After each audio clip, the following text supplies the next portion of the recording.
Bonjour à tous, bonjour à toutes, j'espère que vous êtes toutes et tous bien et aujourd'hui on continue donc les films donc, qui viennent directement de la sélection officielle du Festival de Cannes. Alors malheureusement je pourrais pas tous les faire parce que en fait il n'y en a que quelques-uns sur toute la centaine de films diffusés à Cannes qui ont été choisis pour être repris dans les cinémas UGC, Pathé, CGR, etc. Donc là du coup j'ai pu voir donc les deux films dont je vous avais fait la critique, donc Les Femmes au balcon et Au Canada. Et aujourd'hui, donc, ce sera Emilia Pérez, le nouveau film de Jacques Audiard, et The Linceul ou The Shroud, le nouveau film de David Cronenberg. Donc deux films effectivement assez différents, mais bon, à Cannes il y a une grande diversité de films, ça vous le savez, mais surtout ces deux films qui, comme pour la précédente vidéo, enfin comme pour avec le Schrader et le Merlan, ces deux films, il y en a un que j'ai adoré et il y en a un qui m'a vraiment plus laissé indifférent. Et d'ailleurs, je suis pas le seul dans ce cas-là. On va donc commencer par le film de Jacques Audiard, Emilia Pérez, avec en tête d'affiche Zoé Saldana et Selena Gomez. Alors l'histoire se concentre sur une avocate donc recrutée par un mystérieux mafieux, enfin un homme pas vraiment sain dans la vie de tous les jours, donc qui souhaite changer de sexe. Donc c'est un film sur la transsexualité, voilà, et sur les conséquences surtout que ça a sur la famille, parce qu'évidemment quand tu fais ce genre de choix qui est surtout irréversible, c'est-à-dire que tu ne peux pas revenir en arrière, forcément ça a des conséquences sur les gens qui sont proches de toi. Et là, et dans ce film là en l'occurrence, donc la personne, enfin l'homme au début donc qui choisit de devenir une femme va devoir assumer en fait donc de laisser derrière lui femme, enfant, amis, enfin voilà, donc toutes les choses qui seront liées à lui en tant qu'homme, quoi, sa famille, ce qu'il a construit. Emilia Pérez, j'ai trouvé ça vraiment bien, vraiment bon, vraiment bien écrit. C'est un film qui est quand même assez long, qui est quand même assez complet, qui est quand même assez chargé en pas mal de choses, et surtout c'est un film qui se balade dans énormément de registres différents, c'est-à-dire que il y a beaucoup de moments musicaux, il y a beaucoup de moments chantés et dansés, donc ça va aller de la comédie musicale au film de mafia, puisqu'il y a aussi pas mal de choses qui touchent à la mafia ou à des choses de trafic. Le film se passe au Mexique, donc il y a beaucoup de choses qui se passent par rapport à ça.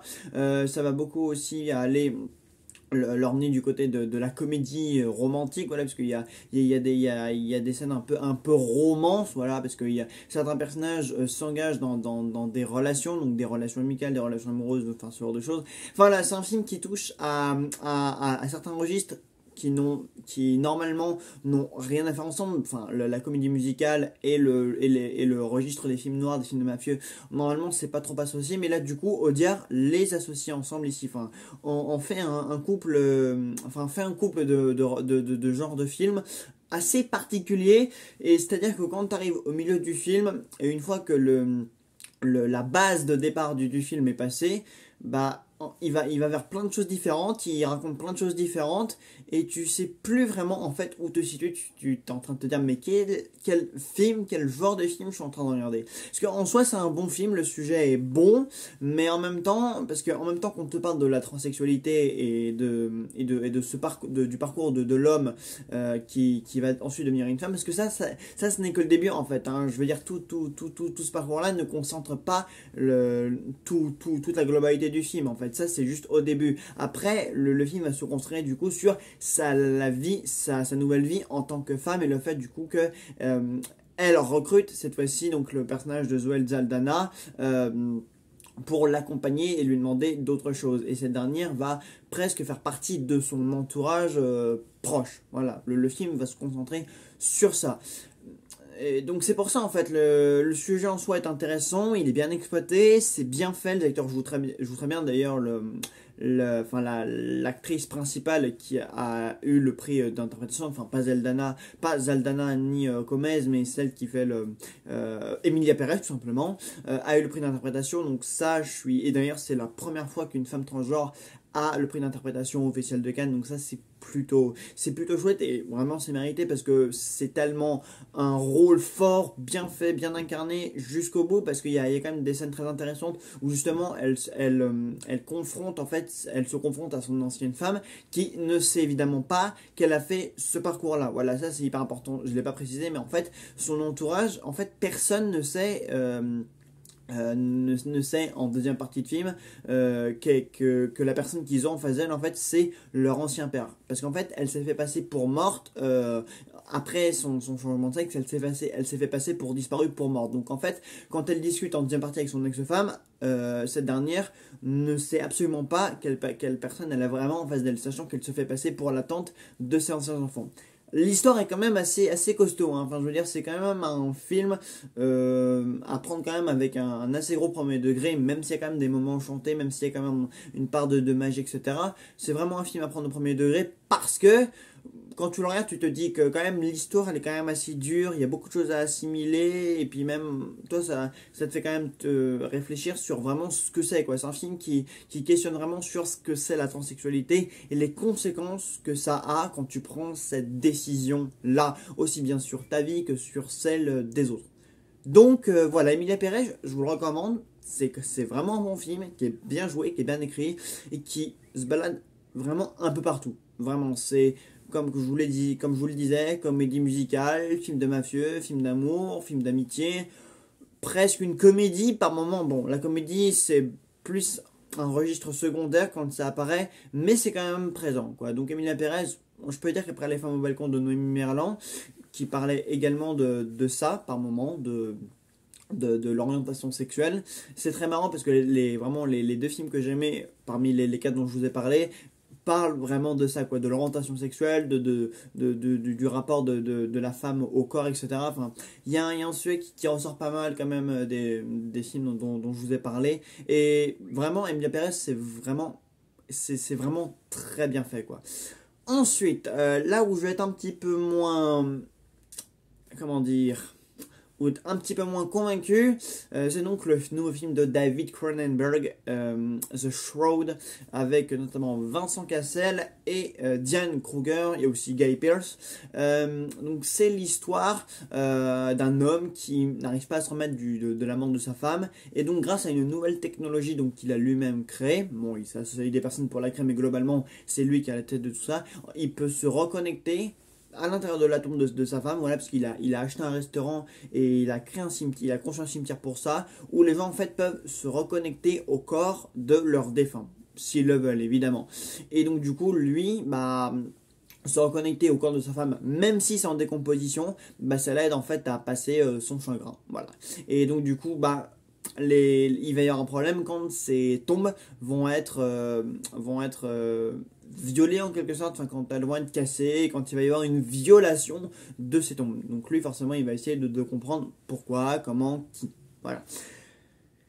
Cronenberg, moi c'est un cinéaste que j'aime beaucoup. Vraiment, c'est un cinéaste que je trouve bien, qui a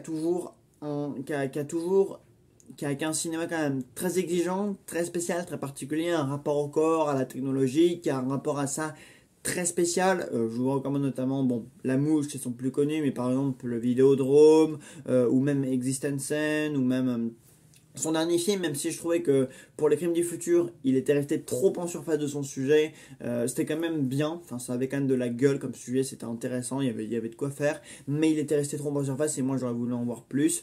Après il a aussi fait des loupés, mais globalement Cronenberg, j'aime bien ce qu'il fait, comment il le fait. Normalement d'habitude j'aime bien comment il le fait, autant là j'ai l'impression que c'est le néant artistique. Autant le sujet est vraiment intéressant, l'idée en elle-même est quand même assez particulière, mais après les idées qu'a Cronenberg et ce qu'il en fait dans ses films, c'est toujours particulier.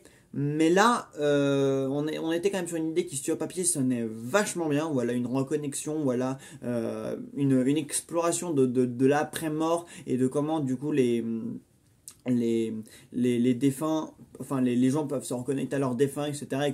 Et ce qu'on voit dans les tombes, franchement, c'est avec une technologie, c'était une bonne continuation de ce qu'on avait vu auparavant dans sa filmographie, voilà, parce il a toujours mêlé en fait les rapports corps, technologie, ce qu'on fait, les conséquences de la technologie sur l'homme, sur l'humain en lui-même, il a toujours exploré ça, et d'habitude il le fait bien. Mais là, je dois avouer qu'il raconte rien du tout. Enfin, vraiment, pendant tout le film, j'étais vraiment comme ça. Ok. Enfin, bizarrement, j'ai fait la même tête devant le Paul Schrader dont je vous ai parlé il y a quelques jours. Mais vraiment, une fois qu'on a passé vraiment toute l'explication et toute l'étalation du contexte et de ce que le film raconte, en fait, il va pas plus loin. Voilà. Enfin, il va plus loin puisqu'après, il est question d'une enquête, de complot, etc.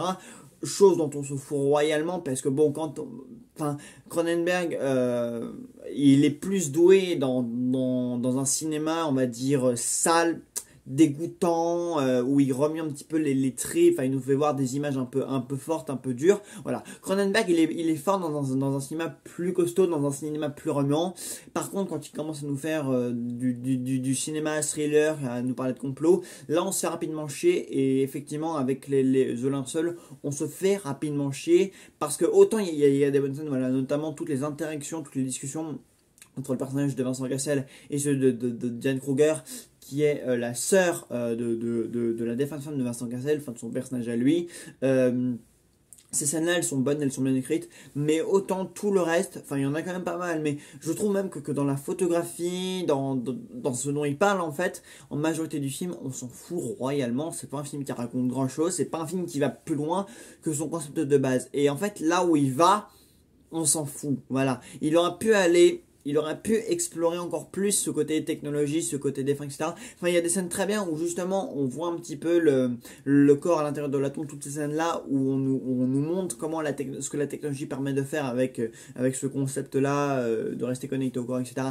Ça, c'est intéressant, mais ce qu'il nous raconte en parallèle de ça, vraiment c'est pas intéressant quoi. Et même au niveau du rythme, de la photographie, du jeu des acteurs, il y a rien d'intéressant de se mettre sous la dent quoi. La photographie, la plupart du temps elle est sombre, c'est un film qui est mortuaire, c'est un film c'est un film qui parle de cimetière de mort. Donc oui, effectivement, on peut comprendre que le film, du coup, peut-être que ce soit un rythme qui s'adapte du coup à son sujet, mais je trouve que Cronenberg, il n'en fait rien, quoi. Il n'y a que le premier plan, voilà, le premier plan, il y a une transition, dès le premier plan, il y a une transition super intéressante. Et dès le premier plan, je me suis dit, ah, rien que dès le premier plan, rien que dès la première scène, il y a une idée, il y a quelque chose qui ressort, mais le dernier plan, ce qui ouvre le film, c'est intéressant. Et après, il n'y a plus rien de bien saisissant, de bien surprenant qui vient en fait nous marquer en tant que spectateur.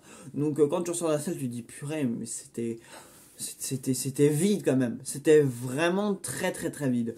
Donc The Shroud, est-ce que je vous le recommande? Franchement, si vous êtes amateur du cinéma de David Cronenberg, je crois qu'il est temps qu'il raccroche, parce que là, c'est ce qu'il raconte en fait. Il va pas plus loin que l'idée en elle-même. Voilà, il reste l'idée. Et il continue d'étaler l'idée sur tout le long du film, voilà, en creusant un peu plus les rapports entre les personnages. Mais à part ça, il fait rien de plus, quoi. Et même photographiquement parlant, cinématographiquement parlant, c'est vite, c'est plat, quoi. On a connu Cronenberg bien plus inspiré, voilà, on l'a connu quand même bien plus, avec des films bien plus étoffés, des films bien plus solides. Là, il y a rien du tout. Donc, je suis désolé. Je pourrais difficilement vous recommander The Shroud. Voilà, si vous connaissez pas trop Cronenberg, bon, c'est un film qui vous laissera ni chaud ni froid. Mais pour ceux qui connaissent un peu Cronenberg, et son cinéma est vraiment le cinéma qui le réussit, genre History of Violence, ou Les Promesses de l'Ombre, ou La Mouche, ou Vidéodrome, ou même Dangerous Method, ou vraiment des films qui étaient vraiment très solides, bien construits, bien joués, avec des sujets quand même très intéressants.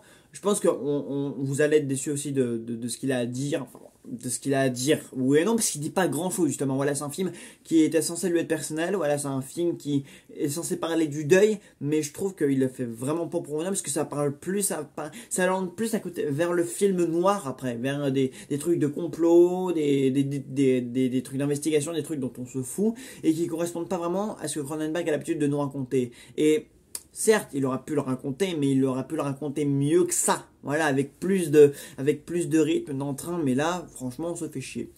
Voilà, bon, je vais pas aller plus loin, parce que bon, très clairement, il n'y a pas plus de choses à dire que ça, vu que Cronenberg lui-même n'a pas plus de choses à nous apporter que ça. Je vous laisse là, voilà, je vous laisse vous faire votre propre avis sur le Cronenberg. Quand il sortira, parce que du coup, je l'ai vu en séance unique de reprise des films de Cannes. Et puis on se retrouve du coup très très vite pour une nouvelle vidéo. Salut à tous.